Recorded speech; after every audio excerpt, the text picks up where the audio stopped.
তো ফ্রেন্ডস, আজকে আমরা খেলাম পচা আলুর পচা ফুচকা। না মানে ও যাই হোক, চলো শুরু থেকে শুরু করি। তো আজকে সকাল সকাল ঘুম থেকে উঠতে সালা বিকাল হয়ে গেছে। তারপর আবার মায়ের ডাক,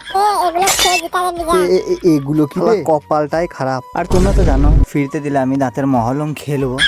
তো যাই হোক, তারপরে চলে এলাম আমরা পচা আলুর পচা ফুচকা খেতে। সালা ফুচকাটা একটু বেশি ঝাল হয়ে গেছে।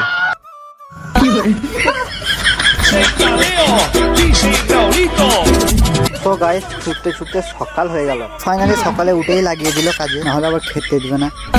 তো যাই হোক, সকালে উঠে ভিডিও এডিটিং করতে করতে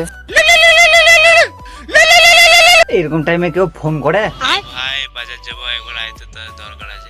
আচ্ছা আচ্ছা আচ্ছা ঠিক আছে। তো তারপর আমাদের যান গৌড়ায় চেপে আমরা চলে গেলাম। ফাইনালি এখানে নিয়ে এলো। শালা বাজার এরকম হয়? শালা নিজের কাজ ছিল আর আমাকে ডেকে নিয়ে এলো। যাই হোক, কিছু আম চুরি করে নিয়ে আমাকে ধরিয়ে দিল। বলছে এগুলো তোর নুঙ্গিতে ভরলে।